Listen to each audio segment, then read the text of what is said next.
अस्सलाम वालेकुम। ओके जी, हमने ना लास्ट वीडियो में इसकी क्लासिफिकेशन इसके मैंने निमोनिक्स बता दी हैं। अभी हमने डिस्कस करना है कि इसका जो है मैकेनिज़्म ऑफ एक्शन वो क्या-क्या है। उसके बाद फिर मैंने ये जो टेबल बनाया इसके ऊपर हम आएँगे। पहले आपको मैकेनिज़्म ऑफ एक्शन जो है ना अच्छे से मतलब ग्रैस्प होना चाहिए, ठीक है। इसको मैं अगर 1 मिनट, बेसिकली ड्रग्स जो है ना उसी को हम डिस्कस करेंगे। बेंज़ोडाज़ेपीन हो गया, बारबिटूरेट्स और अदर जो मिसलेनियस ड्रग्स वगैरह है ना वो सारी की सारी इसी कैटेगरीज़ के अंदर आएँगी। अच्छा जी, सबसे पहले है बेंज़ोडाज़ेपीन। ये डायग्राम अगर आपको समझ आ गई ना, तो ये बेंज़ोडाज़ेपीन तो बिल्कुल मैं कहता हूँ हलवा है।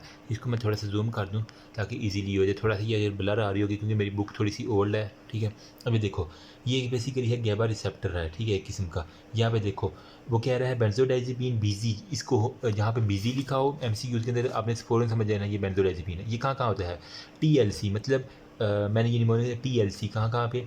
थैलेमस, लिम्बिक सिस्टम और सेरिब्रल कॉर्टेक्स, ठीक है। एक तो बात ये होगी एमसीक्यू पॉइंट ऑफ व्यू से। नंबर वहाँ पे जो है गैबा रिसेप्टर जो आयन चैनल ये पेंटामेरिक है, मतलब इसके अंदर 5 कंपोनेंट है।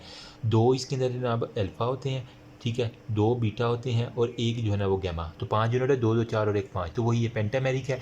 इसके अलावा वो कहते हैं बाइंडिंग साइट फॉर, लेकिन जो मेजर इसके अंदर जो है ना वो बाइंडिंग साइट होती है ना बेंज़ोडाज़ेपीन की, वो अल्फ़ा 1 और गामा 2 अमूमन सब यूनिट होता है। इसकी कैटेगराइज़ फर्दर आ जाती है। अल्फ़ा 1 और गामा 2 जो है ना आपने याद रखना कि वहाँ पे मोस्टली जो है ना वो बेंज़ोडाज़ेपीन लगता है। ये एमसीक्यूज़ है एक। उसके बाद वो कहता है कि गैबा रिसेप्टर इसके अलावा A1, A3 और A5 डिपेंडिंग अपॉन के कि कहाँ पे प्रेज़ेंट है गैबा रिसेप्टर उसके ऊपर डिपेंड करता है, ठीक है। अब यहाँ पे लास्ट में कहता है कि ये बेंज़ोडाज़ेपीन का काम क्या है? इसका काम बेसिकली ये है कि गैबा मीडिएटेड क्लोराइड चैनल, ये जो आपको नज़र आ रहा है ना, इसको मैं रेड में करता हूँ, ये क्लोराइड चैनल, इसको जो है ना अंदर जो है ना वो लेके आना है। इसकी फ्रीक्वेंसी मतलब बार-बार इसको खोल-खोल के ना कहना तुम भी आओ यार, तुम मेरे दोस्त हो, तुम मेरे दोस्त हो। इसको अपने अंदर में ब्रेन के अंदर लेके आना है, ठीक है।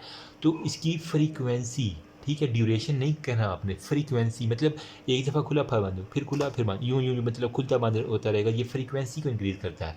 अच्छा, अब अगर ये गैबा हमारे पास ज़्यादा हो गया, ठीक है, तो ओवरडोज़ भी तो हो जाती है ना यार, कभी किसी डॉक्टर से गलती हो जाए तो फिर क्या होता है? हम फ्लोमेंज़िल जो होता है ना एक ड्रग होती है, वो हम देते हैं जो कि इस गैबा को इसके रिसेप्टर से उतार देती है, ठीक है। ये देख रहा है, ठीक है, इसको इसके रिसेप्टर से जो है ना वो गैबा रिसेप्टर से उतार देगी, जिसकी वजह से हमारे पास सारे के इसके अलावा वो कहता है कि सर्टेन बीटा कार्बोलीन्स जो होते हैं ना वो भी को कन्वल्सेंट इफेक्ट देती है और एक्सोजेनिक इफेक्ट जो होता है ना रिसेप्टर पे वो ख़त्म जो है ना वो शो करवा देती है, इन्वर्स एगोनिस्ट के तौर पे एक्ट करती है। ये देखो, बेंज़ोडाज़ेपीन कहाँ-कहाँ पे लग रही है, ये जो अल्फ़ा और ये हमारे पास गामा है ना इसके मार्जिन्स के ऊपर लग रहा है। मेंसिल मतलब जो एंटागोनिस्ट थी उसकी देख लें आप, इसके बाद ज़ोलैपिडेम हो गई, इसकी भी उसने दिखाई हुई है। ये आप बना देंगे तो वेल एंड गुड, मतलब एग्ज़ामिनर इम्प्रेस हो जाएगा। बारबिटूरेट्स की ये देखो यहाँ पे लग रही है, ठीक है। इसकी ये साइट ऑफ एक्शन बता रहा है, आयन चैनल आपको दे दें। हमने बेंज़ोडाज़ेपीन कहाँ पे लग रही है? अल्फ़ा 1 और गामा 2 के ऊपर, ठीक है। ऑलमोस्ट यहाँ पे करके ना यहाँ पे आ रही है ये बेंज़ोडाज़ेपीन का ये निशान लगा हुआ है। Let me focus it here, okay. अब नेक्स्ट हमारे पास आता है बारबिटूरेट जो होता है ना वो क्या करता है? डिप्रेस करता है न्यूरल एक्टिविटी, सेम वही है, सीडेटिव इफेक्ट है, ठीक है। लेकिन ये मिड ब्रेन जो होता है ना, ठीक है, उसकी फार्मूलेशन में facilitating prolonging the inhibitory response of the गैबा। ये वाला फ्रीक्वेंसी को मतलब यूँ जल्दी-जल्दी खोल के बंद कर रहा था, लेकिन ये वाला क्या है, एक दफ़ा खुल गया है, अब उसको मेंटेन कर रहा है, ड्यूरेशन एंड प्रोलॉन्गिंग कर रहा है। कौन? बारबिटूरेट, मतलब उसे बिठा के रखता है, ठीक है, बैठ जाओ, तो मतलब ये प्रोलॉन्ग कर रहा है उसका गैबा का जो भी एक्शन है उसको, ठीक है। इसके अलावा the action are antagonized by not antagonized, यहाँ पे अगर इसकी ओवरडोज होगी तो हमने फ्लोमेंजिल दे दी थी, लेकिन यहाँ पे इसके मेज़ेनिल जो होता है ना ये ड्रग हम नहीं दे सकते। सॉरी अगर मैं प्रोनाउंस गलत कर रहा हूँ तो इसका, तो ठीक है। दे में block the excitatory transmitter of glutamic acid, इसके अलावा ये क्या करेगा? Increase the duration of the गैबा mediated होगा। दे में आल्सो ब्लॉक कर देगा ग्लूटामिक, जो भी एक्साइटेटरी होता है ना उसको ब्लॉक कर देता है। इसके अलावा सोडियम चैनल, जब सोडियम चैनल नहीं आएगा तो हमारे पास एक्शन पोटेंशियल नहीं होगा। नंबर 3 पे वो कह रहा है अदर ड्रग्स के अंदर जो है ज़ोल्पिडेम हो गया, ज़ेल्फ्लोन हो गया और एसज़ोपिक्लोन हो गया। ये are not benzodiazepine but appear as exert CNS effect जो होता है ना ये देते हैं। इसके अंदर ये BZ1 हो गया, गामा सब यूनिट आ जाती हैं। In contrast to bind more selectively, ठीक है। ये वाली जो ड्रग्स है ना, ये जो मैंने अभी दिखाई है ये वाली, मतलब ये जो मिसलेनियस ड्रग्स हैं वही आ जाती है ना मिसलेनियस वाली। अगर आपको क्लासिफिकेशन याद हो लास्ट वीडियो में, तो मैंने कहा था कि ये बाइंड करती हैं ज़्यादा अच्छी तरह से इनका, लेकिन एक्शन फिर जो है ना थोड़ा सा साइड इफ़ेक्ट इसके काम होते हैं, इसी वजह से हम इनको प्रेफर करते हैं। सही हो गया, होप सो यहाँ तक आपको इसकी जो है ना वो फार्माकोडायनामिक मैकेनिज्म ऑफ एक्शन थोड़ा सा जो है ना वो कुछ ना कुछ आइडिया होगा। अगर इन सिंपल अगर मैं आपको बताऊं ना, तो हमने अभी तक क्या किया है, मतलब कि जो भी हमारे पास है ना गैबा रिसेप्टर, ठीक है, उसको किया है। जहाँ भी गैबा का लफ्ज़ आ जाए या ग्लाइसिन का लफ्ज़ आ जाए, तो आपने हमेशा जो है ना वो इनहिबिशन की तरफ जाना है कि ये इनहिबिटरी न्यूरोट्रांसमीटर, ठीक है। इसका काम क्या था, इसने क्या किया था, हमारे पास जो क्लोराइड चैनल था ना उसकी फ्रीक्वेंसी को बढ़ा दी। तो बाहर से अंदर क्लोराइड जो है ना वो एक बार आता था, फिर दूसरी बार से तीसरी, मतलब फ्रीक्वेंसी को बढ़ा दिया था, ठीक है। जबकि बेंजोडाइज़ेपिन ने क्या, बारबिटूरेट ने क्या किया था, उसने प्रोलॉन्ग्ड कर दिया था जो एक्शन हो रहा था उसको, बस इतना सा फ़र्क है। और ये बारबिटूरेट कहाँ कहाँ पे था, अल्फ़ा 1 और गैमा 2 जो थे ना इसके ऊपर मोस्टली जाके अटैक करते हैं, सही है। बस ये किया था। और इसके अलावा ड्रग्स जो थी ना वो जो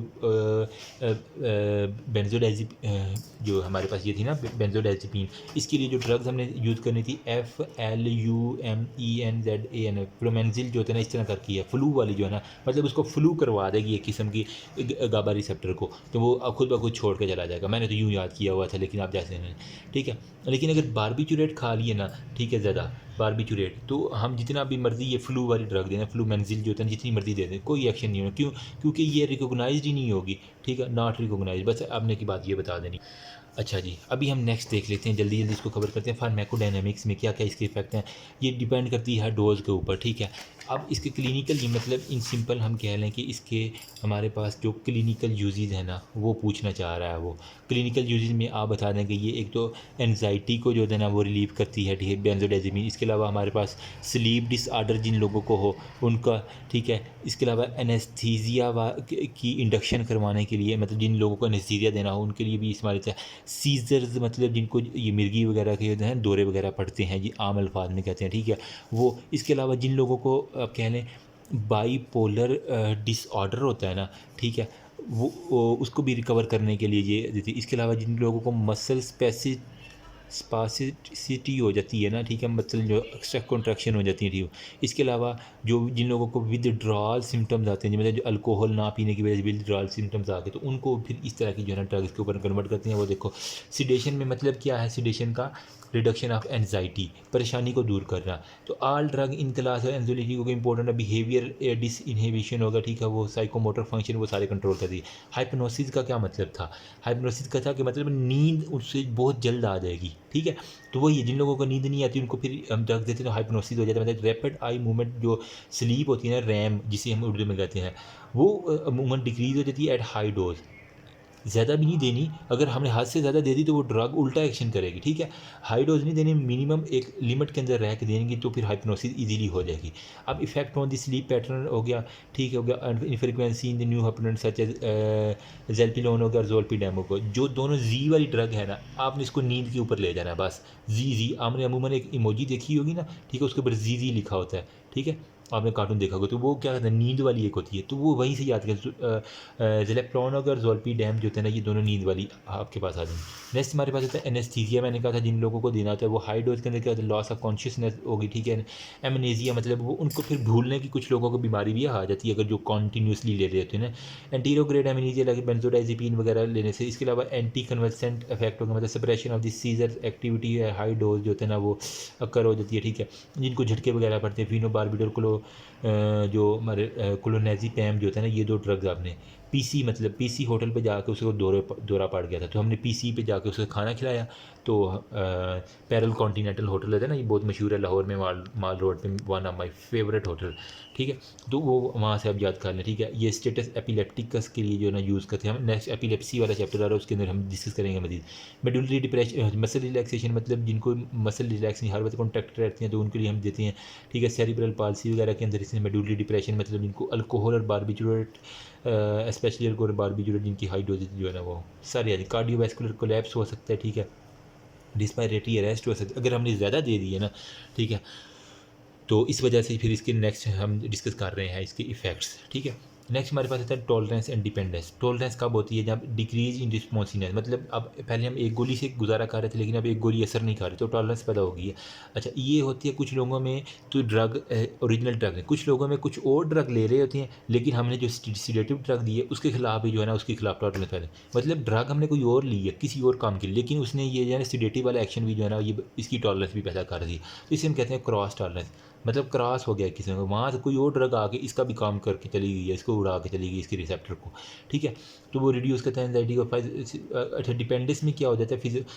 फिजियोलॉजिकल डिपेंडेंस में वो क्या होता है, उसको अगर हम ना देंगे अब ये ड्रग तो उसे सिम्टम्स आना चाहिए, विड्रॉल सिम्टम, मतलब वो एक मारने को काटने को दौड़ेगा, मतलब उसे एंजाइटी होगा, हाइपरप्लेक्सिया, सीजर वगैरह, फिर ये अक्कर होंगे सारे के सारे, ठीक है। और इसके अलावा हमारे पास जोलेपिना वो जो है नींद वगैरह के लिए गोली होती हैं।